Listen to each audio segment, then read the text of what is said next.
I was driving past my son-in-law's house and decided to check on him. But when I saw my wife's car at the gate, a shiny silver Lexus that should have been in our garage, my heart clenched with a premonition of trouble. Something's wrong, I thought, and I quietly approached the window, trying not to give myself away. What I heard inside destroyed and changed my world forever. Before we continue, please subscribe to the channel and let us know where you're listening in the comments. When the old fool finally signs the papers, we'll have everything we planned for. Margaret's voice drifted through the half-open window like poison in my veins. I sat frozen in my car outside Brianna's house. He's still dangling from the ignition. 5 minutes ago, I'd called my daughter to surprise her with dinner plans. "Sorry, Dad, I'm not home, but Dan's there working on some case files," she'd said cheerfully. Yet here was Margaret's silver Lexus parked brazenly in the driveway. I killed the engine and approached the window on trembling legs. Through the gap in the curtains, I could see them clearly.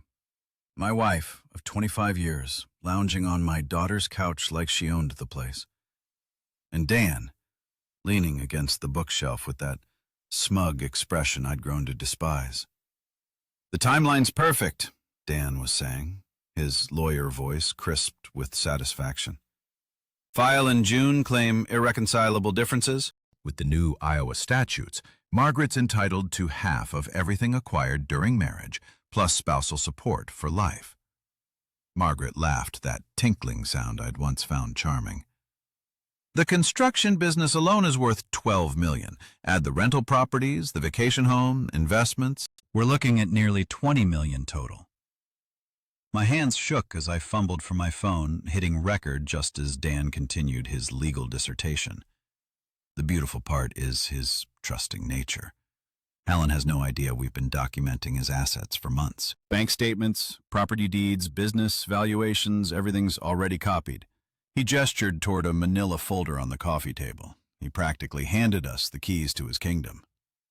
25 years of playing the devoted wife, Margaret said, examining her manicured nails, pretending to care about his boring construction stories, nodding sympathetically when he worried about payroll.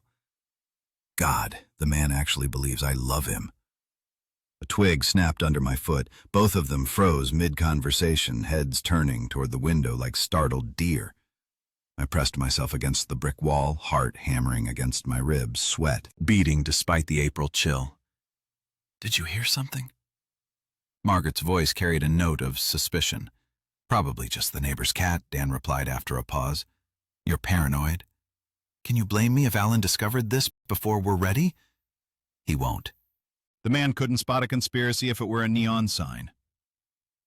Dan's laughter held nothing but contempt. "By September, you'll be divorced, wealthy and free to do whatever you want with whoever you want."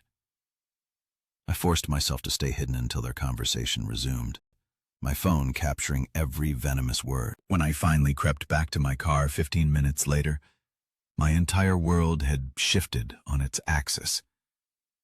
25 years of marriage, reduced to a legal strategy session between my wife and son-in-law. The folder on that coffee table haunted me. Months of planning, documentation, preparation. While I'd been working 16-hour days to build our future, they'd been systematically mapping its destruction. I sat in the driver's seat staring at my hands wrapped around the steering wheel. The same hands that had built a construction empire from nothing, that had provided every comfort Margaret enjoyed, that had walked her down the aisle when her own father refused to attend our wedding. Margaret's voice echoed in my memory. Margaret emerged first, her designer handbag swinging casually at her side, followed by Dan adjusting his tie with practiced precision. Neither expected to find me sitting in my Honda, and the shock registered on Margaret's face like a slap. "Alan," her voice climbed an octave. "What are you doing here?"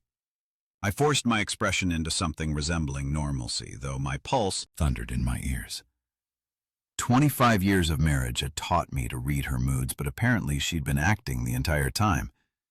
"Just finished a job site inspection nearby," I lied smoothly, climbing out of the car. "Thought I'd stop by and see Brianna." Dan stepped protectively closer to Margaret, his lawyer instincts kicking in. Those pale gray eyes studied my face with uncomfortable intensity, searching for cracks in my story. "She's not here," Margaret said quickly. "I was helping Dan organize some legal documents for a client." The lie rolled off her tongue with practiced ease. How many lies had I swallowed over the years without question? "Oh, I kept my voice light conversational. I thought you'd be at work until 6 today. Didn't you mention something about the Henderson proposal this morning?" A flicker of panic crossed her features. "I left early. Headache. Sorry to hear that." I turned to Dan with manufactured friendliness, working on an interesting case. "Asset division," he replied without thinking, then caught himself. "For a divorce client. Very complex financial situation." The irony would have been amusing if it destroying my life. Margaret's eyes darted between Dan and me, calculating. "How long have you been here, Alan?" "Just pulled up." "Why?" "No reason." But her smile looked painted on. "You seem tense. Everything." The woman who'd plotted my financial ruin for months was asking about my well-being. I almost laughed. "Long day, you know how it is." I gestured toward Dan. "Don't let me interrupt your work session. We were just finishing up." Dan said, his hand settling possessively on Margaret's lower back. The gesture seemed automatic, intimate. How long had that been happening? Good timing then. I pulled out my phone to check the time, making sure they could see the device. Neither reacted, but I caught Dan's eyes lingering on the screen. "I should head home anyway. Dinner won't cook itself." Margaret's laugh sounded forced. "I'll be long shortly. Just need to wrap up a few things here. Take your time." I opened my car door, then paused as if remembering something. "Oh, Margaret, Dr. Patterson's office called about rescheduling your physical. Something about a conflict with your work schedule." Her face went blank for a split second, the look of someone whose lie had been exposed. Then she recovered with impressive speed. "Must be a mix-up. I'll call them later." "No worries. These things happen." I slid into the driver's seat, heart hammering. "See you both later." As I backed out of the driveway, I watched them in my rearview mirror. They stood frozen until my car disappeared around the corner, then immediately moved closer together, heads bent in urgent conversation. The three-way dance of deception was complete. They suspected I might have overheard something. I knew they were planning to destroy me. And all of us were pretending everything was perfectly normal.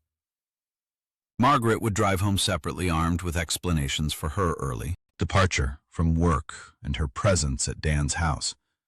She'd probably arrived at a dozen reasonable justifications by the time she walked through our front door. But she didn't know about the recording on my phone. 43 minutes of crystal clear audio that would change everything. I pulled into traffic, hand steady on the wheel for the first time in an hour. The shock was wearing off, replaced by something colder and more focused. They thought they were playing chess with a checkers player. They were about to discover their mistake. The 15-minute drive home passed in a blur of traffic lights and muscle memory. My Honda found its way into our circular driveway without conscious direction, past the manicured gardens. Margaret insisted we pay someone else to maintain, past the mountain sheet commissioned for our 20th anniversary. I sat in the car for several minutes, staring at the house I'd built with my own hands in 1995. Every board, every nail, every carefully planned detail had been a love letter to the woman who was now plotting to steal it from me. The front door opened into silence that felt different now. Not peaceful, but hollow. Margaret's presence had always filled these rooms with chatter about her day, complaints about neighbors' excitement over new purchases. Now I wondered how much of it had been performance. The wedding photo on the mantel caught my eye first. December 15th, 1987. Margaret, radiant and ivory silk, me, awkward and a rented tuxedo. Both of us glowing with what I had believed was genuine happiness. She'd been 22. Working as a secretary at Morrison & Associates downtown, I was 37. My construction business finally turning real profit after 10 years of 12-hour Days in instant noodle dinners. We'd met at the company Christmas party that year. Morrison was a client. I'd renovated their offices the previous spring. Margaret had laughed at my terrible joke about concrete mixers, a sound like silver bells that made my chest tightened with unexpected longing. When I asked her dinner, she'd blushed and said yes. So quickly, I wondered if she'd been waiting for me to ask. Our first date at Romano's Italian restaurant stretched until midnight. She listened with genuine interest as I described my dreams of building something lasting, something that would outlive us both. Her eyes sparkled when I talked about the houses I wanted to create, the families I wanted to shelter. "You're not just building structures," she'd said, reaching across the table to touch my hand. "You're building homes." I'd proposed 6 months later. The kitchen table held our 25th anniversary card from last December, Margaret's handwriting still elegant in blue ink. "To my wonderful husband, thank you for making all my dreams come true. Here's to 25 more years of happiness. All my love, Margaret." All her love. The phrase tasted bitter now. I moved to the living room where Brianna's baby pictures lined the built-in shelves I'd crafted during Margaret's pregnancy. June 8th, 1995. The day our daughter was born. Margaret exhausted but radiant, holding our red-faced miracle like she'd been created for motherhood. Those first years had been the happiest of my life. Margaret threw herself into being a mother with the same intensity she'd once brought to planning our wedding. Parent-teacher conferences, soccer games, birthday parties with elaborate themes. She documented every moment with fierce maternal pride. "You're the best father in the world," she'd told me the night Brianna graduated high school. Tears streaming down her face as we watched our daughter accept her diploma. "She's going to do incredible things because of the foundation you gave her. The foundation I gave her, not we. I had the cracks been showing even then." I sank into my leather recliner, the one Margaret always complained was too ugly for the formal living room, and let the memories wash over me.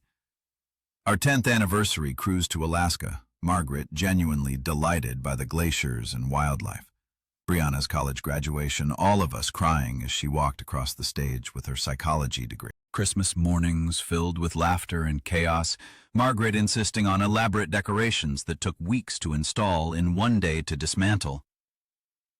When had gratitude transformed into entitlement?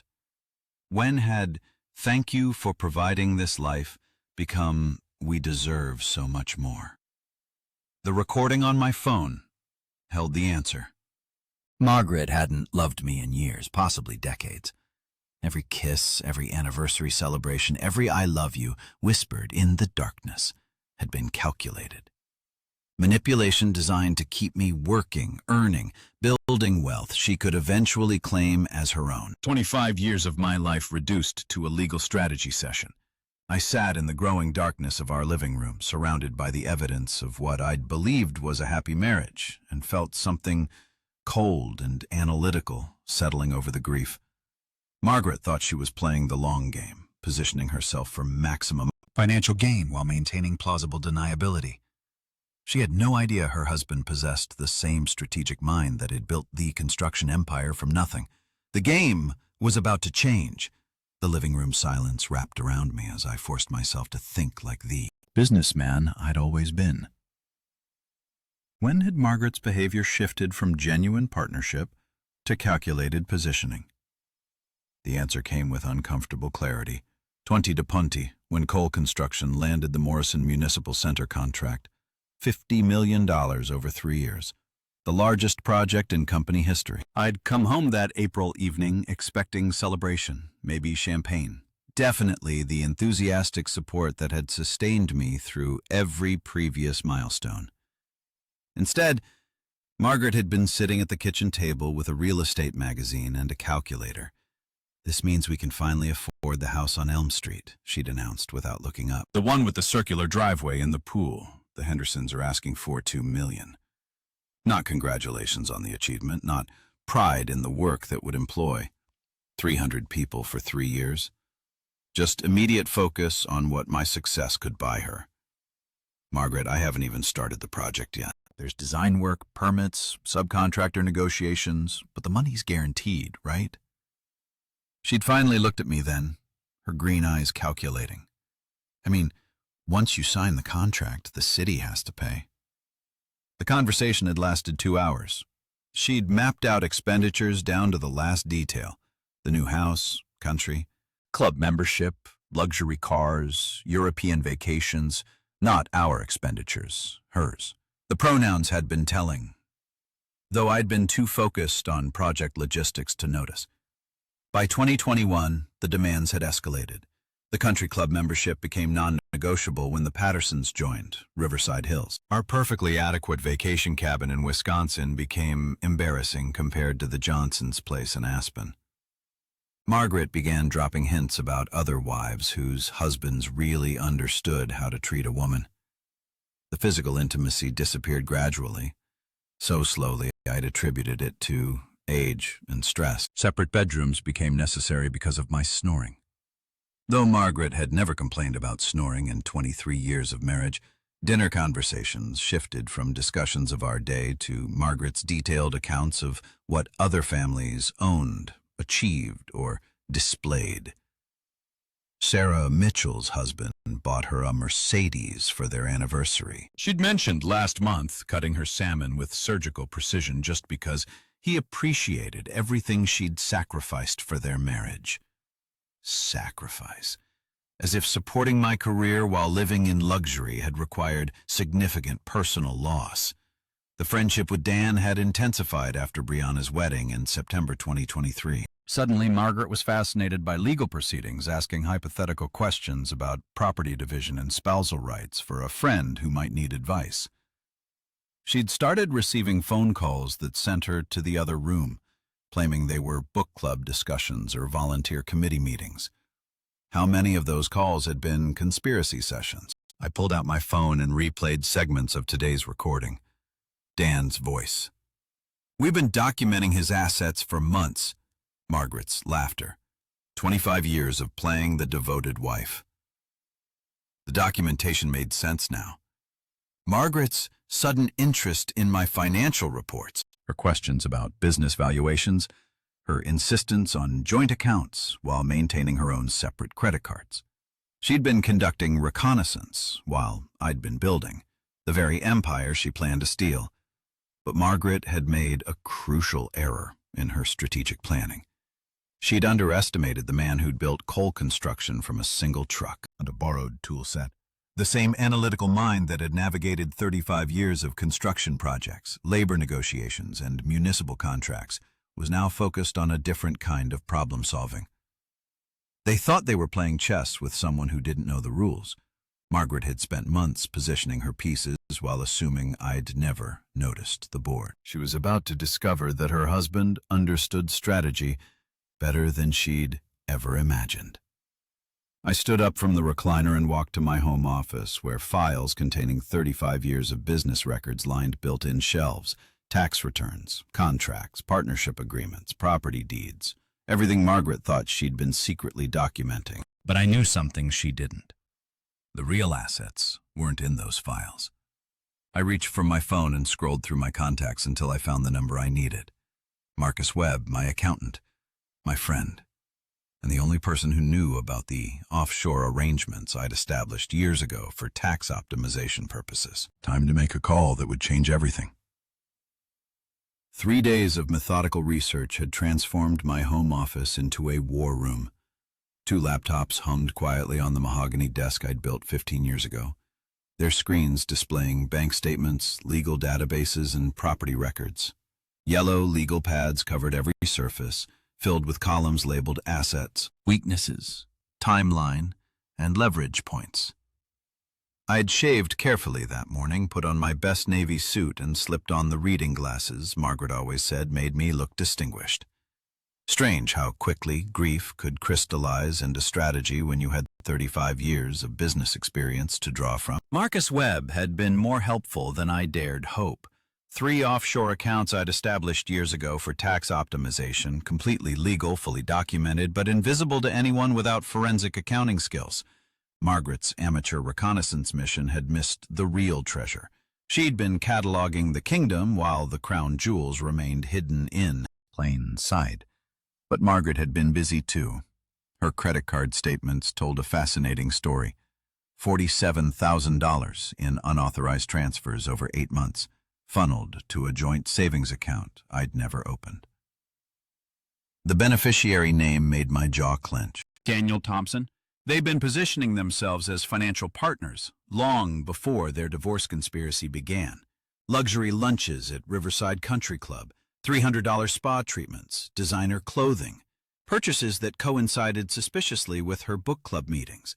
Every expense painted a picture of a woman preparing for a different life. The 8th out of 500 Herm Doctor's handbags she'd bought last Tuesday carried. Particular irony, given that she'd complained about grocery costs just that morning. Dan's vulnerabilities proved even more illuminating. My construction industry contacts had been generous with information about Davenport's most ambitious attorney. The man who planned to steal my fortune was drowning in debt. $180,000 in student loans.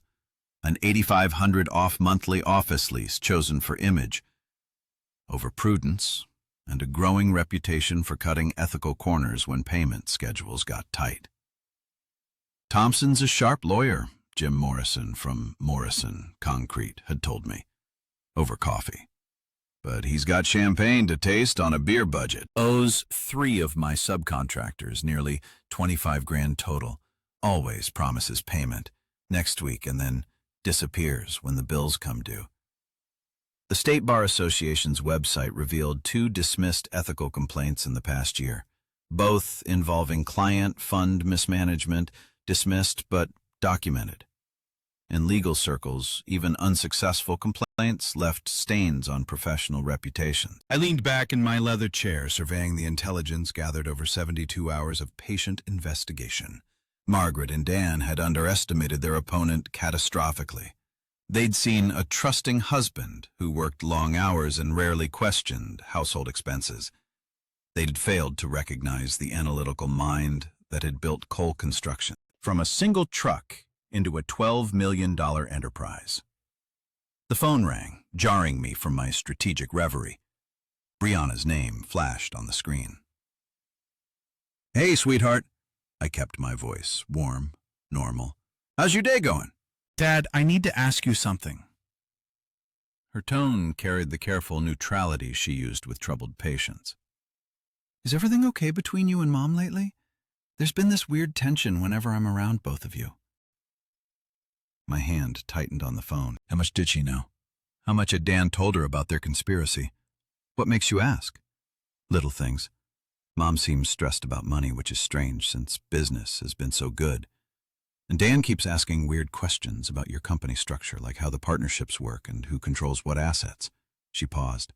"It feels like they're fishing for information, but I can't figure out why." Fishing for information? My daughter's psychology training had detected the editorial behavior. Her mother and husband thought they'd hidden, probably just curiosity about how the business world works, I said carefully. "Your mom's always been interested in financial security?" "Maybe." But Brianna didn't sound convinced. "Dad, if something was wrong, really wrong, you'd tell me, right?" The question hung between us like a loaded weapon. Tell her what? That her mother was planning to destroy me financially, that her husband was orchestrating the whole conspiracy, that the family she trusted her entire life was built on lies? "Of course, sweetheart. But everything's fine, just the usual business pressures." After we hung up, I sat staring at my research notes. Dan had been pumping my daughter for information about my business structure. The scope of their intelligence gathering operation was broader than I'd realized. Time to make sure they got exactly the information I wanted them to have. I was still processing Brianna's warning about Dan's fishing expedition when my secure phone line rang. Sarah Chen, my accountant for 12 years, her voice crisp with professional efficiency. "Alan, I've got the asset protection documents ready for signature. When you mentioned wanting to update estate planning, I took the liberty of researching optimal structures." A pause. "This is about more than estate planning, isn't it?" "How perceptive of you. 28 years in forensic accounting teaches you to read between the lines. Should I ask what kind of threat we're protecting against? The domestic variety. Sarah's silent spoke volumes. She'd handled 3 divorces from my construction crew supervisors. She knew the landscape. "I'll have everything ready by noon," she said. "The business assets will be completely insulated from any personal legal action. Whoever's planning to take a run at your personal finances won't even see the real money." By 10 a.m., I was sitting across from Tom Bradley, president of First National Bank, and my golf partner for 15 years. The mahogany conference room smelled of coffee and leather, familiar territory, where I negotiated dozens of construction loans. "Account security review," I said, sliding documents across the polished table. "I need all joint access points verified and temporarily frozen pending identity confirmation." Tom's eyebrows rose slightly. "This is comprehensive, Ellen. Every joint account, credit line, an automatic payment system, every single one, may I ask?" "You may not, but I smiled when I said it." "How long for the security holds to take effect?" "Immediately upon your signature, all account holders will receive notification. That access requires in-person verification with photo ID and secondary documentation." Tom studied my face. "This is going to inconvenience Margaret significantly." "I'm counting on it." The security holds activated at 11:47 a.m., just as Margaret was sitting down for her weekly lunch at Riverside Country Club with 3 other construction wives. My phone buzzed with the first client transaction at 12:03 p.m. I was reviewing contractor bids when Margaret's panicked call came at 12:50. "Ellen, something's wrong with our accounts. My card was declined at lunch, and when I called the bank, they said there's a security hold. Do you know anything about this?" Perfect innocence. No mention of the joint account with Dan's name, no acknowledgement of the missing $47,000, no admission that she'd been moving money without my knowledge. Security hold? That sounds serious. Did they say what triggered it? Something about verifying identity and account access? It's embarrassing, Alan. I'm sitting here with Linda and Susan and Janet, and I can't even pay for my own lunch. The distress in her voice was genuine, not because her conspiracy was threatened, but because her social status had been publicly compromised. After 25 years of marriage, I knew Margaret's priorities. "I'll call Tom Bradley immediately. I sure do." "We'll get this sorted out." But I didn't call Tom. Instead, I drove to the construction site where my crew was pouring foundation for the new medical center. The familiar sounds of machinery and worker voices felt grounding after 3 days of financial warfare. My phone buzzed with text messages throughout the afternoon. "Margaret, 1:47 p.m. Still can't access any accounts. This is ridiculous, Margaret. 2:23 p.m. Tom Bradley's secretary says he's in meetings all day. What kind of bank president is too busy for his best customers? Margaret, 3:15 p.m. Even our emergency credit line is frozen. How am I supposed to buy groceries? Each message brought a grim satisfaction. For 25 years, Margaret had taken financial security for granted while I worked 60-hour weeks to provide it. Now she was experiencing what it felt like when that security vanished without warning. Dan's reaction proved even more interesting. At 4:30 p.m., my private investigator, Mike Rodriguez, called with an update. "Thompson tried to access his shared account with your wife 3 times this afternoon. When that failed, he attempted to withdraw funds from what appears to be a trust account. Probably your daughter's education fund that he calls to bank representatives. Traffic lay and team threats about legal action, demands to speak with management. Classic overconfident attorney discovering his leverage has evaporated." By 6 p.m., I was home, reviewing the day's financial battlefield from my office. Every shared account frozen, every joint credit line suspended, every automatic payment system requiring my personal authorization. Margaret's access to 25 years of accumulated wealth had been reduced to whatever cash she carried, and the security measures were completely legal. A husband protecting marital assets pending a state planning review. Tom Bradley would confirm that standard banking protocols had been followed precisely. But Margaret and Dan would understand the message perfectly. The man they'd planned to financially ambush was no longer playing defense. My phone rang at 6:47 p.m. Margaret's number, but the voice that answered would be desperate now, not manipulative. Time to see how quickly conspirators turned on each other when their plans started crumbling. The after-hour security guard at Thompson and Associates barely looked up as Margaret rushed through the lobby at 7:15 p.m., her heels clicking frantically on the marble floor. I knew this because Mike Rodriguez had positioned himself in the coffee shop across the street with a clear view of the building entrance. The man's gun, terribly wrong, had been loud enough for our next-door neighbor to overhear. Not that Margaret cared about discretion anymore. On the 14th floor, Dan's corner office glowed with emergency session intensity. Through his window, anyone with binoculars could see two figures hunched over a conference table covered with documents, their body language screaming crisis management. He knows Margaret's voice carried through the building's older ventilation system to the accounting firm next door, where Mike's contact maintained an office. Alan knows something, and he's cutting off everything. I couldn't even buy gas for my car. Dan's response was sharp, professional, his litigation voice engaged. The timing isn't coincidental. 3 days ago, you said he showed up unexpectedly at Brianna's house, right when we were discussing strategy. He must have overheard something. How much could he have heard? Enough to understand we're not playing around. Papers wrestled as Dan reviewed documents. Margaret, we need to assume he recorded our conversation. Everything we said about assets, timeline, and strategy, all of it potentially documented. The silence that followed spoke volumes. Two conspirators, realizing their victim had been several moves ahead while they'd congratulated themselves on their cleverness. What do we do? Margaret's voice had lost its earlier confidence. We accelerate everything. No more gradual approach, no more careful positioning. Monday morning, I filed for emergency divorce proceedings with immediate spousal support.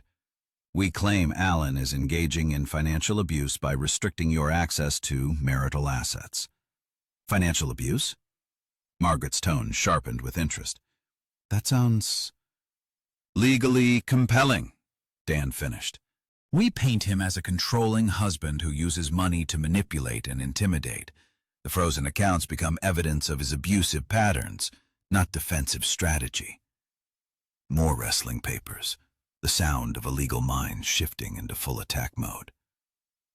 I'll need you to document instances of emotional abuse, financial control, intimidation tactics. Think back over your marriage.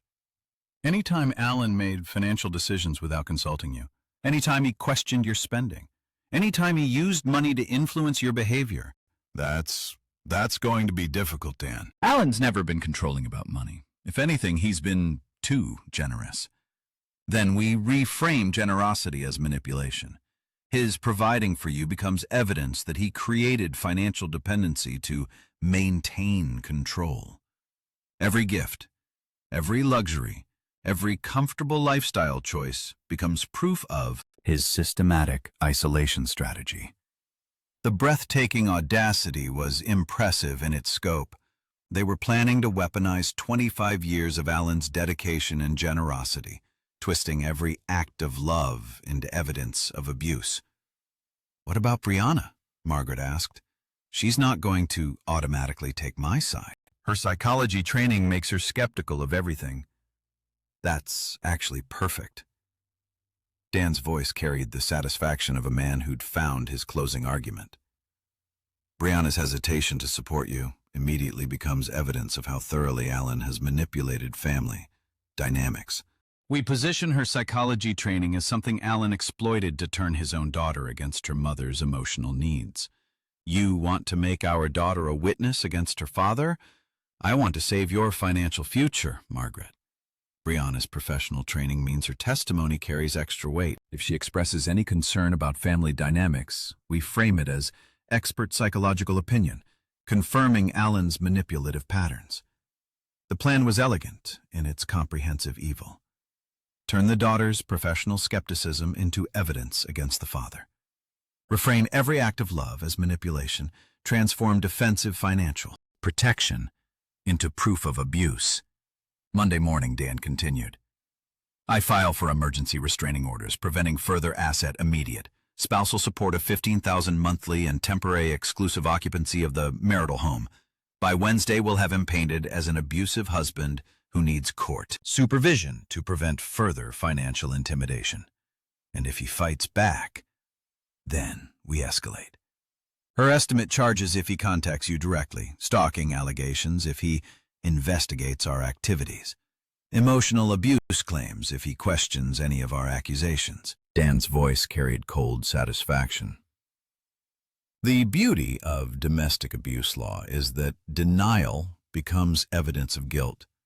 The harder he fights, the more controlling he appears. Margaret's laughter held no warmth.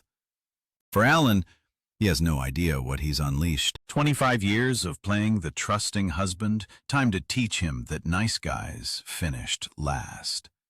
They spent another hour coordinating their stories, establishing secure communication methods, and preparing for what Dan called total legal warfare. Every conversation, every interaction, every financial transaction would be documented as evidence of Alan's systematic abuse pattern. The conspiracy had evolved from simple asset grab to character assassination. They were made with his save people experience. But Dan's first strategic text: remember, you're not an angry wife anymore. You're a terrified victim, finally finding courage to escape your abuser. The war had officially begun. Saturday morning found Margaret and Brianna at Caf Luna, the bistro where they'd shared monthly mother-daughter brunches for 5 years. Margaret had chosen their usual corner table, intimate, private, perfect for confidential conversations. But this time she'd positioned herself as a woman, seeking her daughter's professional help rather than maternal support. Brianna, I need to talk to you about your father. Margaret's voice carried carefully calibrated vulnerability. I think something's wrong with him mentally. Brianna set down her coffee cup with the deliberate precision she used when shifting into therapist mode. What kind of wrong, Mom? Controlling behaviors, paranoid thinking. He's been restricting my access to our accounts, claiming it's for security reasons, but Margaret let her voice trail off, allowing her daughter's imagination to fill the blanks. How long has this been going on? Months, maybe longer. I just attribute it work stress. But yesterday he completely froze me out of every account we share. I couldn't even buy lunch. Brianna leaned forward, her psychological training engaged despite personal involvement. Mom, financial control can be a form of domestic abuse, but it can also be legitimate financial management during business transitions or legal concerns. What's Dad's explanation? The question was too direct, too professionally neutral. Margaret had expected emotional support, not clinical analysis. He claims it's routine account security, but Brianna, I've been married to him for 25 years. This isn't routine. This is punishment for something. Punishment for what? Margaret hesitated. How much could she reveal without exposing her own conspiracy? I think he suspects I've been questioning our marriage. Maybe he's trying to intimidate me into staying. Brianna's voice carried the patience of someone who'd spent years treating manipulative patients. Are you telling me Dad is financially abusing you to prevent divorce, or are you telling me you're considering divorce and Dad is protecting assets? The distinction cut too close to truth. Margaret shifted tactics. I'm telling you that your father has been exhibiting concerning behavioral changes, and as a psychologist I thought you might have insights about what's happening. As a psychologist, I'd say that major behavioral changes usually have identifiable triggers. What happened 3 days ago that might have caused Dad to suddenly restrict account access? Margaret's mind, Brianna, was too well trained to accept emotional manipulation without evidence. Every question revealed the gaps in Margaret's victim narrative.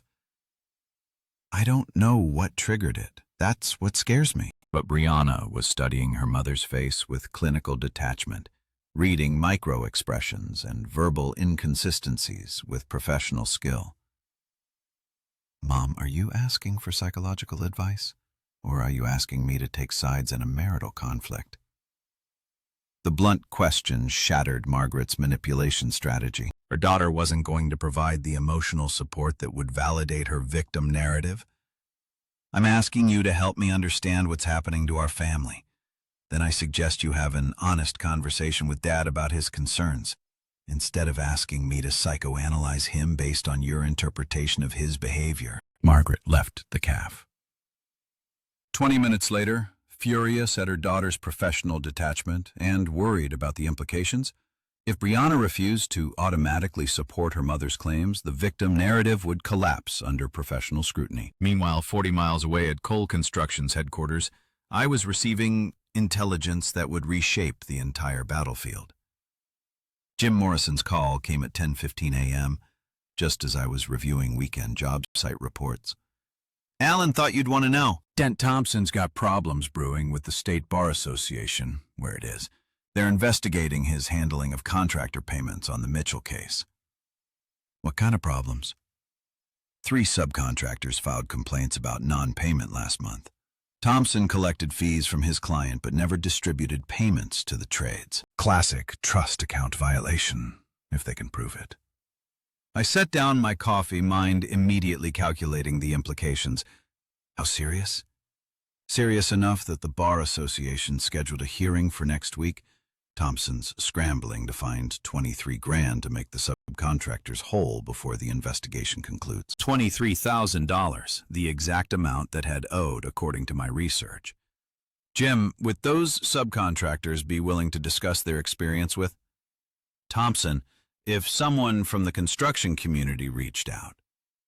Absolutely, these guys are furious. Thompson promised payment for 6 months, always had excuses, always blamed delays on his client or court procedures. There's small operators who can't afford to absorb those losses. I spent the next 3 hours making strategic phone calls. Bob Martinez from Martinez Electrical, who'd been waiting 8 months for $7,400. Steve Chen from Chen Plumbing, owed $9,200 since the last October. Randy Foster from Foster Roofing, still waiting for $6,500 from a job completed in November. Each conversation followed the same pattern.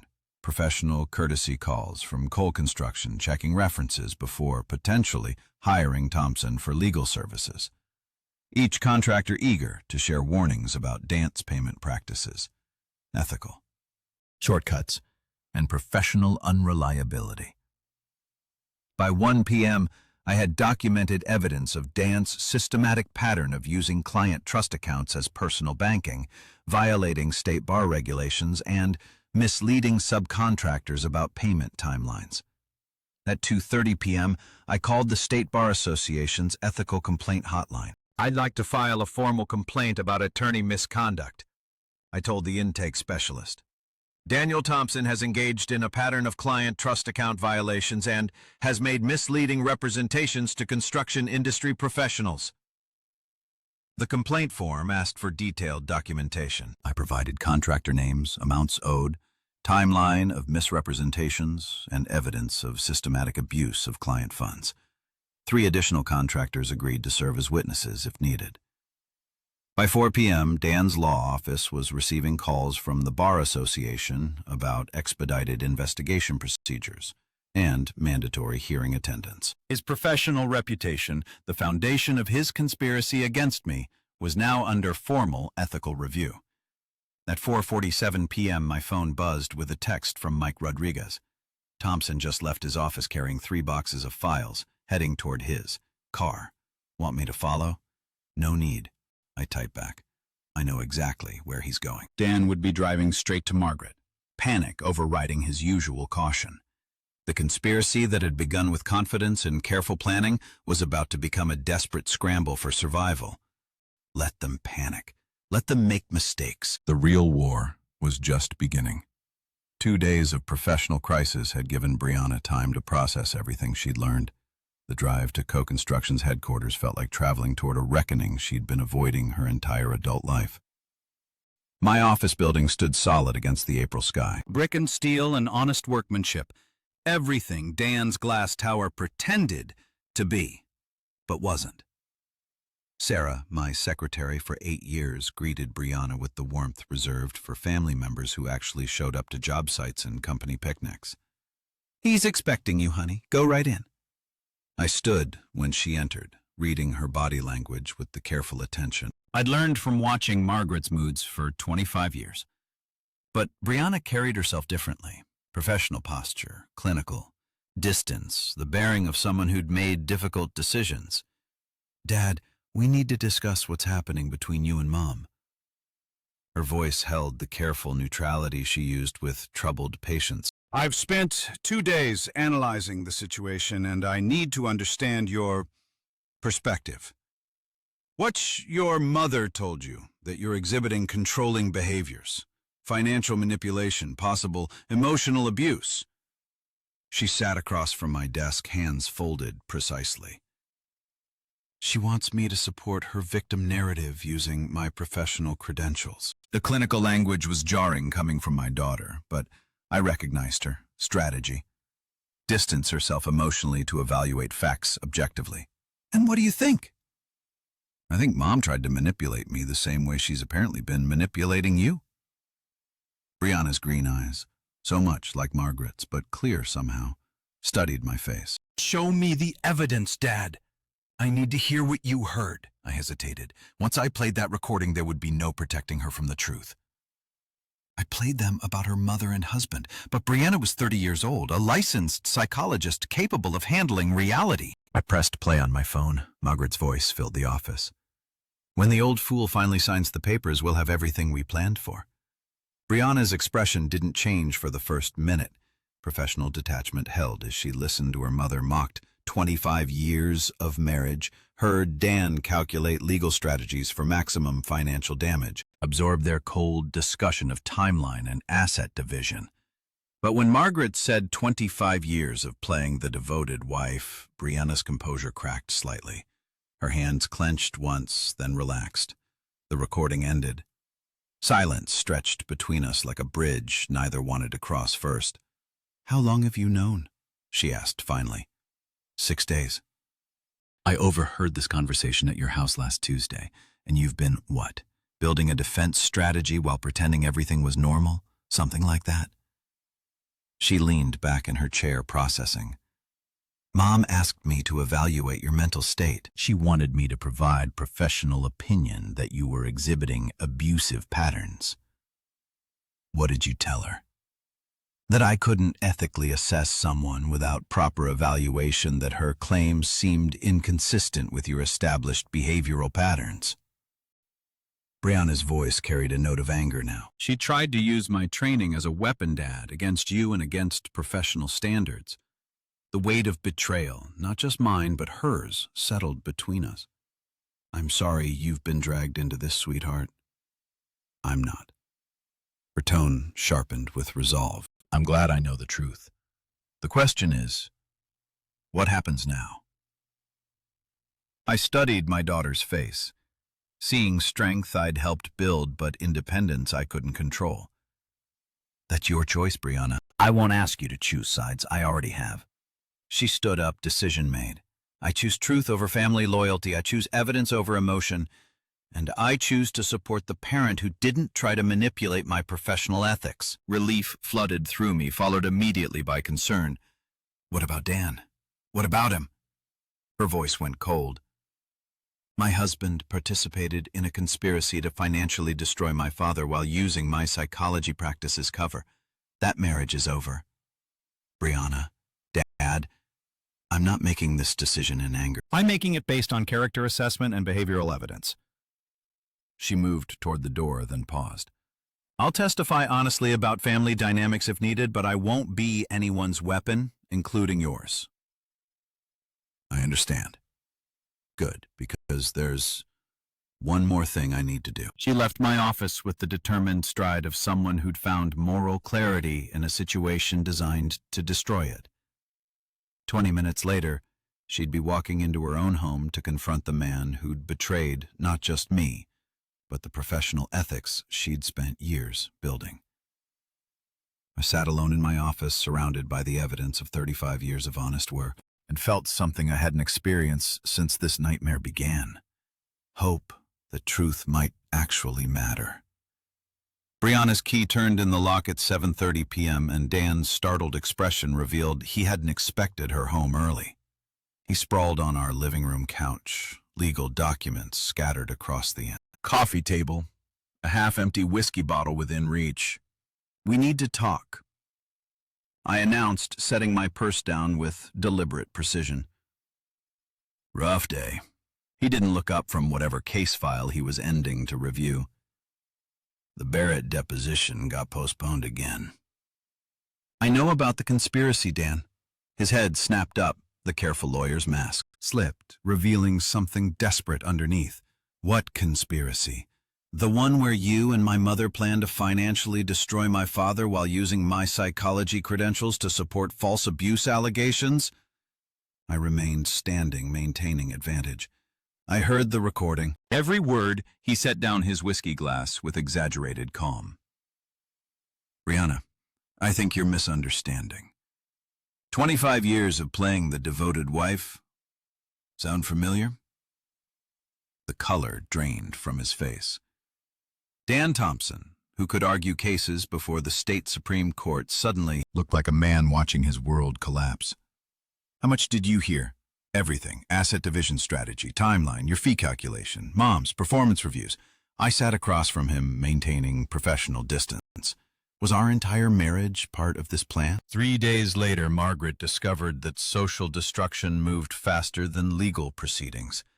The Riverside Country Club's dining room buzzed with Saturday brunch converies and conversation, but clusters of women fell silent as she approached their tables. Linda Patterson, her bridge partner for 5 years, became fascinated by her. The mailed Vedriegs Benedict when Margaret stopped to say hello. Susan Morrison claimed an urgent phone call rather than continued their conversation. By the time Margaret reached her usual table, she understood that the conspiracy had become public knowledge. "Margaret, dear," Janet Crawford's voice carried false sweetness. "We missed you at the planning committee meeting yesterday." "What meeting?" I wasn't informed. "Oh, didn't you get the message? We had to make some organizational changes, you understand." Margaret was beginning to recognize the pattern. Phone calls not returned, invitations rescinded, social doors closing with whispered deficiency. Meanwhile, I conducted my own campaign with considerably more success. 35 years of honest dealing had earned me credibility that no legal maneuvering could destroy. My lunch with Tom Bradley at the bank proved strategically productive. I shared concerns about family difficulties with just enough detail to establish facts without appearing vindictive. Margaret and our son-in-law apparently developed concerning plans regarding our assets. I mentioned over coffee, I've had to implement protective measures. Tom's response was exactly what I'd hoped for. Professional understanding mixed with personal sympathy for a friend dealing with family betrayal. The Chamber of Commerce board meeting that evening proved equally valuable. When Jim Morrison asked about Margaret's absence from the recent fundraising dinner, I explained with genuine sadness about marriage difficulties that have come to light. "Sometimes you discover people aren't who you thought they were," I said, allowing disappointment to show. 25 years of marriage, and it turns out she was planning. Well, I'm grateful I found out when I did. By Sunday evening, Margaret's social isolation was complete. The country club membership committee scheduled a routine review of her status. The charity board accepted her resignation from positions she'd never submitted. Dan's professional collapse accelerated alongside Margaret's social exile. 3 major clients terminated relationships, citing concerns about judgment and ethical standards. The Miller Industries account, worth $200,000 annually, sent a formal letter expressing loss of confidence in counsel's professional discretion. Margaret's frantic Sunday night called to Dan carried desperation I could hear through their apartment's thin walls. Everyone knows Dan. Everyone. I can't show my face anywhere in this town. We'll file emergency motions Monday morning. Force Allen, into defensive position. Before what? Before you lose your law license? Before I move back to my sister's house in Minnesota?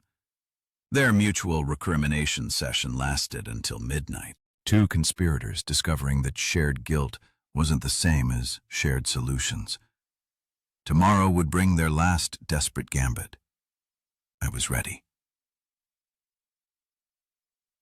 Monday morning found Margaret in Linda Hawthorne's downtown office, a divorce attorney whose reputation for scorched earth tactics had earned her both notoriety and high fees. The glass conference room overlooked the courthouse where Margaret hoped to destroy me, but the lawyer's expressions suggested limited optimism. Mrs. Cole, I've reviewed your materials. Linda's voice carried professional skepticism. Your husband's financial protective measures appear legally sound. Joint account holders have rights to restrict access during marital discord. But it's financial abuse. Margaret's desperation leaked through her victim persona. He's controlling every aspect of my access to money. We earn together. Money here earned according to tax records spanning 25 years. Linda consulted her notes. Your income contributions appear minimal. You haven't been employed outside the home since 1989. Margaret's face flashed. Being a homemaker had represented luxury and security. Now it looked like evidence of dependency. What about emotional abuse and intimidation tactics? What specific incidents can you document? The question hung in the air.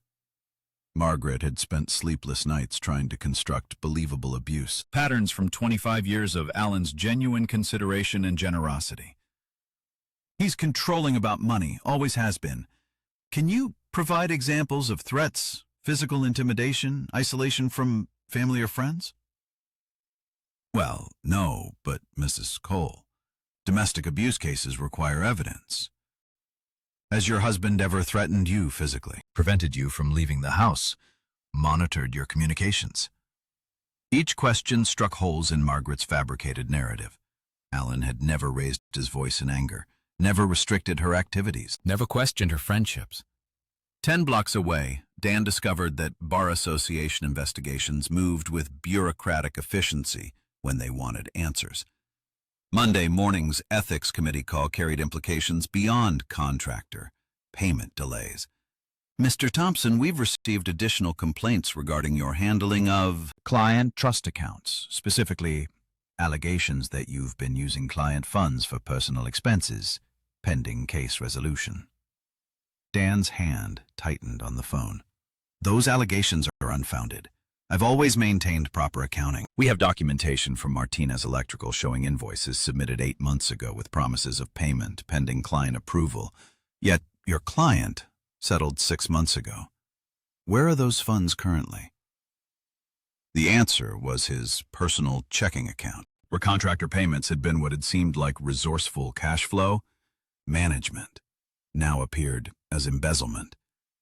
There may have been administrative delays, Mr. Thompson. We're scheduling the formal hearing for Thursday morning. You'll need complete financial records for all client accounts dating back 18 months. By Wednesday evening, Margaret and Dan had reached the desperation that breeds dangerous decisions. Their emergency strategy session in Dan's nearly empty office felt like generals planning a final assault with no ammunition. We have to file domestic violence claims, Margaret announced with false confidence. It's the only way to force him into defensive position. Margaret, false domestic violence allegations are felony charges if we're caught. Given the evidence he probably has. What evidence? I've never said anything in front of cameras or witnesses that would contradict. She stopped, remembering the recording that started this cascade. The recording proves we were planning financial strategy, not documenting his abuse. So we reframe it.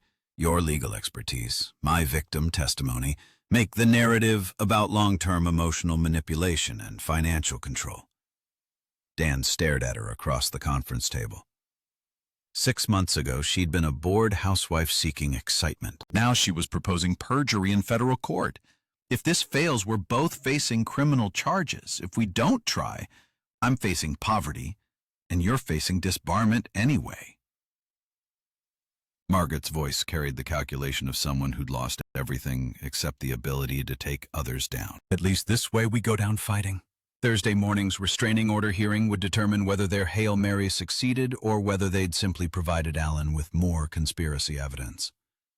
Neither realized their opponent had spent the entire week documenting every phone call, every desperate meeting, every lie they'd told to lawyers and friends. Alan Cole wasn't just defending himself anymore.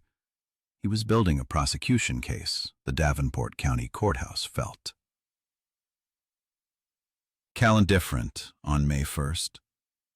As if 35 years of honest reputation had crystallized into Callan something tangible I could carry into battle. Judge Patricia Hendricks presided over Domestic Relations Court with no nonsense. Efficiency, having seen every form of family deception imaginable. Margaret sat at the plaintiff's table with Linda Hawthorne, wearing the carefully chosen outfit of a battered wife. Conservative dress, minimal makeup, nervous demeanor that might have been genuine given the stakes. Judge Hendricks began reviewing the emergency restraining order. Petition, you alleged your husband has engaged in financial abuse and intimidation. Can you describe specific incidents that led you to fear for your safety? Margaret's voice trembled with practiced vulnerability. Your Honor, for months, my husband has been restricting my access to our accounts, monitoring my spending, making threats about what would happen if I tried to leave. What kind of threats, Mrs. Cole? Financial threats, that I'd be left with nothing, that he'd use his business connections to destroy my reputation. Margaret paused for effect. Last week, he completely cut off my access to money, even for basic necessities. I watched my wife of 25 years perjure herself with increasing confidence. Each lie built upon the previous one, creating fictional abuse from a man who'd spent decades providing every comfort she'd demanded. Judge Hendricks turned to my attorney, James Morrison. Does the defendant wish to respond? James stood with calm authority, earned through 30 years practicing law without subordinate perjury. Your Honor, we have evidence that Mrs. Cole's claims are not only false, but part of a deliberate conspiracy to defraud the defendant of marital assets. That's a serious allegation, Counselor. We have audio recording of Mrs. Cole and her co-conspirator, Daniel Thompson, planning this exact scenario 6 weeks ago. Margaret's face went white. Linda Hawthorne whispered frantically in her client's ear, but damage control was impossible when your entire case was built on lies. I'd like to present Exhibit A. James continued, connecting his phone to the courtroom's audio system. Margaret's voice filled the chamber. When the old fool finally signs the papers, we'll have everything we planned for. For 43 minutes, Judge Hendricks listened to the complete conspiracy unfold. Margaret's mockery of our marriage, Dan's legal strategies for asset seizure, their calculated plan to manipulate Brianna's psychology credentials. The man actually believes I love him. Margaret's recorded voice declared with casual cruelty. I watched my wife's fabricated victim narrative crumble in real time. Her coach testimony about fearing for her safety became absurd when contrasted with her recorded laughter about manipulating the old fool. Judge Hendricks stopped the recording. Mrs. Cole, do you have any response to this evidence? Margaret's mouth opened and closed silently. Linda Hawthorne's face had gone pale as she realized her client had used her to file. Your Honor, Linda said carefully. I request permission to withdraw from this case. I was not informed of these circumstances when I agreed to representation. Motion granted. Judge Hendricks fixed Margaret with the stares she reserved for perjurers. Mrs. Cole, I'm dismissing your restraining order petition with prejudice. Furthermore, I'm referring this matter to the district attorney's office for investigation of possible perjury charges. The gavel fell with finality that echoed through the courtroom. 2 weeks later, the divorce settlement reflected Margaret's spectacular miscalculation. Her documented deception eliminated any claim to spousal support, and the prenuptial agreement she'd forgotten, signed eagerly in 1997, limited her to minimal asset division. Dan's law license suspension became permanent revocation when the Bar Association discovered $127,000 in missing client funds. Last I heard, he'd moved to Nebraska and was working as a paralegal. Brianna filed for divorce the day after the hearing, citing irreconcilable differences. She's building a new practice focused on family therapy with particular expertise in recognizing manipulation patterns. 6 months later, Margaret works retail at the same mall where she once spent my money on luxury items. The irony isn't lost on either of us. I rebuilt Cole Construction's reputation stronger than before. The community's support during my family difficulties translated into new contracts and deeper business relationships. The house feels different now. Quieter, but honest. No more performed conversations or calculated affection. Just the sound of rain on windows I built with my own hands in a home that's finally mine again. Margaret had been right about one thing. I really had believed she loved me. Now I know the difference between love and performance. If you liked this story, please like this video, subscribe to the channel, and share your impressions of this story in the comments. To listen to the next story, click on the box on the left. Thank you for watching.